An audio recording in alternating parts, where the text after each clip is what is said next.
Vous êtes prêts? Alors, donc, on va démarrer avec notion d'isotope, ça on a fait. Est-ce que ça c'était clair? Pas de souci. Donc ça c'était tout un rappel. Les interactions fortes-faibles, si vous regardez bien, c'était quand même très important. Ça va, parce que c'est quand même pas si facile que ça. Et alors je reviens ici dessus. Plusieurs types de rayonnement, et je vous ai montré l'aspect expérimental. Enfin, j'avais montré l'aspect expérimental, c'était juste, évidemment, je ne peux pas faire d'expérience là-dessus. Je ne peux pas vous donner des rayonnements radioactifs dans la classe, ça ne va pas le faire. Donc, du coup, on avait vu qu'il y avait des rayonnements alpha, qui étaient des noyaux d'hélium, et qu'avec le type d'écriture, on voyait c'était finalement un simple problème d'arithmétique avec son tableau de Mendeleev, et on pouvait tout faire. Ça va? Les rayonnements bêta, qui étaient des électrons. Et là, je vous avais dit finalement, un rayonnement bêta-, plutôt, je dois préciser, c'est un proton qui se transforme en neutron. Ok? Et si le proton se transforme en neutron, eh bien, on voit le nombre de masses qui ne change pas, mais on voit que ça change au niveau du nombre de protons. Ouais. Vous savez que l'écran n'est pas connecté? Ah non, je ne savais pas. C'est intéressant parce que je suis occupé à vous parler de trucs et que vous entendez, mais vous ne savez pas de quoi je parle. C'est bien. Voilà. C'est plus clair que ça. Voilà. Donc rayonnement bêta-, rayonnement bêta+, où là c'est un proton qui devient un neutron plus un positron. Ok. Et du coup, évidemment, on va voir le nombre de protons aussi varié. Qu'est-ce que j'allais dire? Oui. Donc ça c'est bon. Donc on aura un proton de moins. Et je suis occupé à me demander un truc ici. Je me rends compte d'un truc qui est écrit qui est faux. Ici, je ne sais pas si je l'ai bien expliqué dans la vidéo, mais c'est juste en lisant, je ne sais pas exactement pourquoi. Je ne sais pas si vous voyez, mais et je me suis probablement trompé aussi là dans ce que je disais, parce que je te relisais vite. Regardez un peu ici, tout le monde voit? Ouais, ici, cette partie-là. J'ai encore plus zoomé que ça. On va plus voir grand-chose. C'est peut-être mieux, ouais. Donc, attention, parce que je vois ici P devient N, mais attention, c'est l'inverse, donc je ne sais pas exactement ce qui s'est passé. Donc, je vais le barrer. Donc, faites attention, c'est bien un neutron qui devient un proton. Ça va? Ok pour ça? Donc, je ne sais pas pourquoi j'ai écrit ça, c'est peut-être dans l'explication, hein, mais du coup, voilà. Quoi? Entre parenthèses où? Antineutrino. T'en tiens pas compte. Donc j'avais expliqué ça dans la vidéo en disant que en réalité, quand on se met dans le modèle standard, il y a des subparticules aux électrons, enfin aux neutrons, aux protons, donc qui sont constitués de sous-particules avec toute une gamme d'autres particules avec des propriétés spécifiques. J'ai évoqué comme ça parce que les neutrinos, c'est quelque chose qu'on évoque dans la culture scientifique comme ça, et je dis c'est là que ça se place pour équilibrer, mais pour des raisons que nous, on ne peut pas comprendre ici. Ça va? Donc c'était juste vraiment par culture générale que je le rajoute. Ça va? Attention, ça va loin, hein, ça, on rentre vraiment dans le modèle standard, c'est quand même un modèle que vous ne verrez que si vous faites vraiment de la physique avancée, quoi. Ça va? Alors, remarquez que d'ailleurs, en plus, c'est vraiment le dernier modèle qu'on est occupé à développer que depuis quelques années, quoi. Alors, il y a les rayonnements bêta+, c'est ça que je disais. Donc là, ici, c'est les protons qui se transforment en neutrons. Donc c'est exactement l'inverse que les bêta-. Et donc, en effet, vous avez un proton positif qui devient un neutron neutre plus un positron. Donc vous voyez qu'on retrouve le même équilibre des charges toujours. Ça va? Et là, vous avez un exemple. Hein. Donc on voit bien le nombre de protons qui est 9. Le nombre de nucléons reste le même, 18. Mais comme il y a un proton qui se transforme en neutron, on voit qu'il y en a un de moins, donc c'est plus que 8. Et comme c'est le nombre de protons qui définit le type d'atome, on n'a plus à faire du fluor, mais on a à faire de l'oxygène. Ça va pour tout le monde, ça? C'est rapide, hein, mais ça va? Et positron, ouais. C'est l'interro, ce sera l'examen oral, quoi. Ça va? Donc ça, ce serait vous n'avez pas fait l'interro. Ok. Ça marche? Et l'oral, donc, il ne va pas porter sur toute la matière depuis janvier, il va porter Non. juste sur le nucléaire. Juste sur nucléaire et quantique et thermodynamique, mais je pense que thermodynamique, je peux l'oublier, quoi. Donc, de toute façon, je vous avoue que thermodynamique, c'est pas le plus grave parce que ce que je vais vous introduire, c'est juste super évident. Et puis j'ai réfléchi pour aller plus loin parce qu'il y a moyen de faire plus loin, mais ça implique une quantité de travail qui devient très grande et plein de détails et plein de machins que de toute façon j'aurai pas le temps et qui est hors matière secondaire. Donc finalement, même si je fais pas ce petit truc tout simple, vous reprendrez la thermo, et la thermo c'est compliqué mais vous la reprendrez bien. Vous avez ce qu'il faut en termes de compétences pour pouvoir intégrer un cours de thermo qui recommence depuis le début, quoi. Ça va? Moi, ce que je vous montrerai même, c'est les gros principes. Ça va? En quantique, par contre, souvent, comme c'est très abscon et très compliqué et que ça rentre très vite dans les formules, j'aurais voulu vous donner quelque chose qui vous permet juste d'avoir une vision. Ça va? Et nucléaire, c'est aussi un peu ça, mais voilà. Là, on peut rentrer quand même un peu plus dans les détails, on a ce qu'il faut. Ça va? Vous avez des exercices ici à faire. Donc, je vous laisse les faire. Je ne sais pas s'il y en a qui ont déjà commencé à les faire, mais vous voyez un peu comment on fait. Donc, on prend le néon et on voit qu'il y a une désintégration bêta+. Donc, vous regardez bêta+, vous voyez que c'est un positron, donc c'est l'émission d'un positron et donc un proton qui se transforme en neutron, et vous refaites tout le calcul comme il y a dans l'exemple. Ça marche? Vous voyez, tout le monde voit comment il faut faire? Ok, on peut. Donc, faisons-le. Donc, vous avez du néon. Alors, je rappelle, bêta+, qu'est-ce qu'on a dit? Donc, bêta+, c'est un positron. Donc, ça veut dire que c'est un proton qui devient un neutron plus... Les filles? Donc, plus un positron. Ok? Voilà. Donc, vous avez... Voilà, je repars ici. Je suis perdu. Où est-ce que je suis là? Donc, vous l'avez bêta+ ici. Voilà, comme ceci. Ça va? Donc, c'était juste au-dessus, en fait. Hein. Je l'ai remis, mais... Ok, oui, j'ai écrit ça comme ça, mais attention, je vais peut-être le réécrire de manière un peu plus rigoureuse avec les règles comme ceci et comme ceci. Ça va? Et donc, maintenant que vous avez ça, qu'est-ce que vous faites? Vous avez du néon. Alors, le néon, c'est 18... Enfin, ici, ce néon, 18 nucléons. Mais attention, on prend son tableau de Mendeleïev que j'ai mis quelque part comme ça. C'est du néon. Donc, on n'est pas obligé de préciser.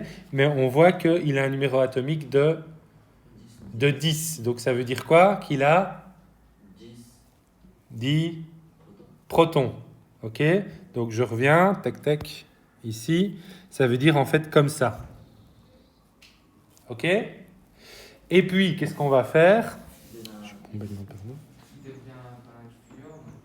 Alors, ouais, il va falloir un peu regarder. Il va devenir, puisqu'on a un de ces protons, il y a un des protons qui va devenir un neutron. Donc, son numéro atomique, oui. Donc, le 10, il va devenir quoi? Il va devenir 9. Donc, en effet, il faut aller vérifier. Je ressaute, je suis désolé, je dois à chaque fois sauter et revenir. F, donc c'est le fluor. Ça va? Donc 9. Tout le monde a vu parce que j'étais peut-être vite. Ça va? Ouais? Tac, tac, tac. Je reviens. Et du coup, j'obtiens ici du fluor. Donc je remets 9 pour indiquer que c'est du fluor. Et qu'est-ce que je peux dire au niveau du nombre de nucléons? Est-ce qu'il change le nombre de nucléons? Il ne change pas parce que c'est juste un proton qui est transformé en neutron. Donc on garde 18. Ça va? Ensuite, qu'est-ce que je fais? Je rajoute... Qu'est-ce que je mets? Le positron. Ça marche? Et voilà. Ok pour tout le monde? Je vous laisse faire le reste et comme ça après, Vous avez les corrections, enfin vous pouvez un peu voir. Et puis, il y a ici la question, la chaîne de désintégration. Donc évidemment, il faut réfléchir et dire, bah, tiens, à ce moment-là, pour ce truc-là, il y a, je sais pas, une réaction bêta-, puis après on a un rayonnement alpha, etc., etc. Ça va? Enfin, une émission bêta-, je dis réaction. Ça va? Donc voilà. Et alors, j'arrive à désintégration. Ouah, j'ai que 8 minutes pour ça. Allez, on va essayer de bien faire ça. Donc, loi de la désintégration. Je vous propose de lire et puis je vais vous montrer. Ça va? Je vais essayer de la montrer, j'espère avoir le temps. Qui lit ça?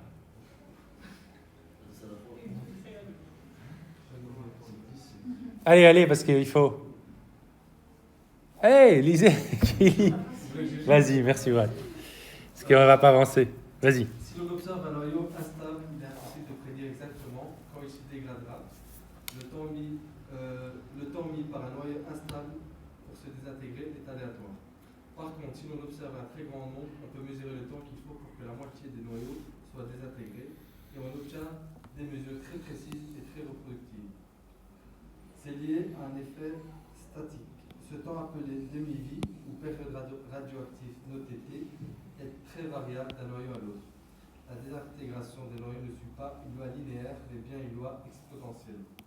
Si l'on suppose que qu'on a une quantité N0 de noyaux au départ, après un temps T, il n'en reste plus que N0 demi, mais après un temps 2T, on reste encore N0 sur 4. Après un temps 3T, il en reste N0 sur 8, etc. Autrement dit, chaque fois qu'il s'écoule un temps T, la quantité de noyaux est divisée par 2. Ok, donc je vais vous le montrer. Vous avez un peu l'idée comme ça générale et on va pouvoir reprendre. Je vais essayer de vous montrer ça. Alors, normalement, je l'avais préparé. Simulation. Est-ce que c'était celui-ci?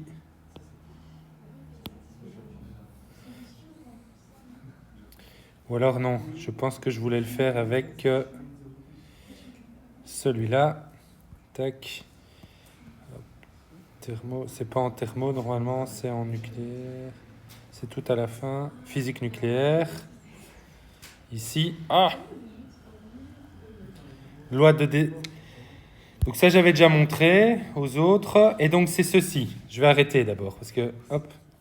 Donc, regardez. Je vais commencer par celui-ci. Il y en a plusieurs, on va un peu voir. Mais vous voyez, vous avez des noyaux, je ne sais pas de quoi. Peut-être des noyaux d'uranium, peu importe le noyau. Vous avez des noyaux. OK? Et en fait, c'est aléatoire. C'est-à-dire que il y en a un, il peut être, d'ici une demi-seconde, il peut se désintégrer. Tout comme ça peut prendre 1 million d'années pour qu'il se désintègre. Okay? Et on ne sait jamais savoir quand. Okay? D'ailleurs, on va utiliser ça en quantique. On ne sait jamais savoir quand. Ça veut dire que c'est juste statistique.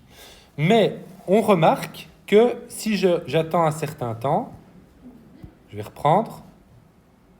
Voilà. Donc vous voyez qu'à droite, on a chaque fois qu'on a un atome qui est désintégré, vous avez un graphique qui se forme. Okay? Et on voit que ces points se mettent de telle manière à suivre une courbe. Alors, je vais essayer de l'arrêter au bon moment.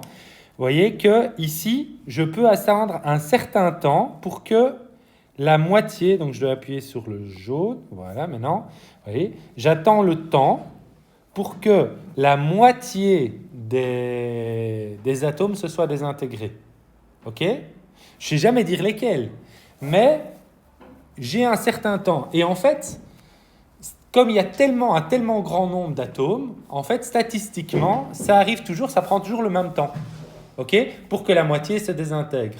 Ça va?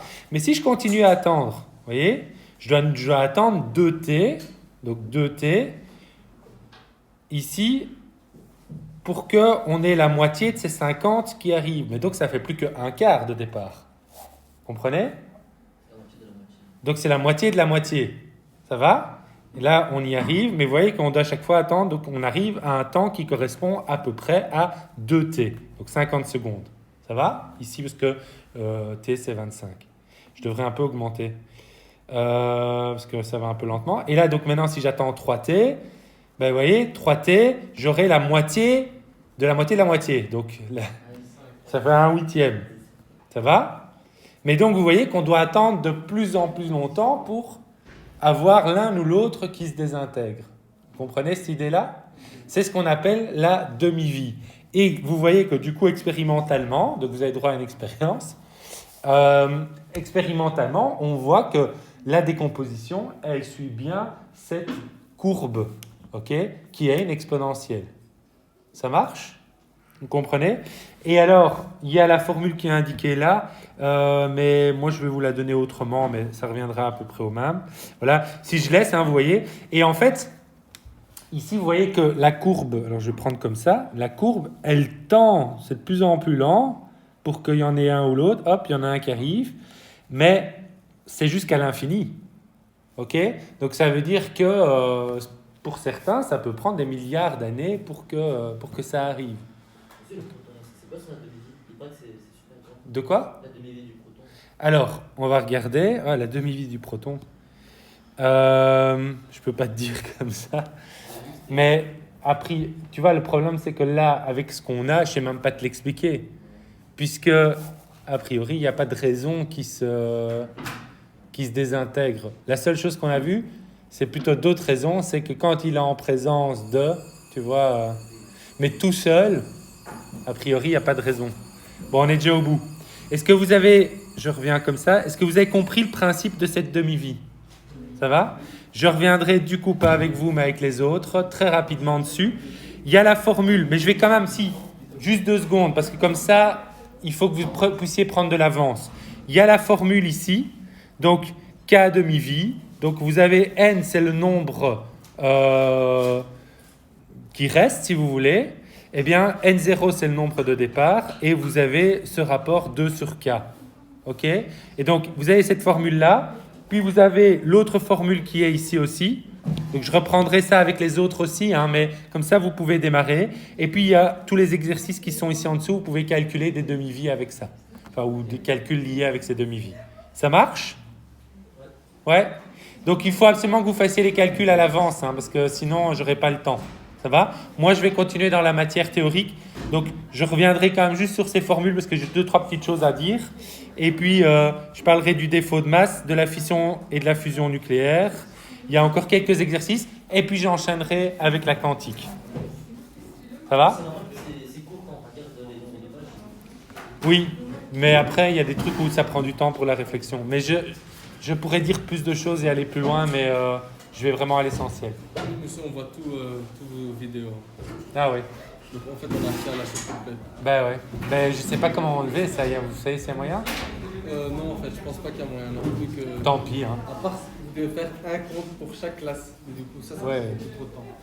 En fait, les gens faire ça, on a déjà bien pour regarder la vidéo. De quoi? On a déjà bien pour regarder la vidéo. Bah, c'est avec le lien que je rentre moi. Ouais, mais bien pour là, tu vas voir quand même sans lien. C'est vrai? Mais vous pouvez comment mettre Oui, mais vous voyez, enfin, vous savez l'importance.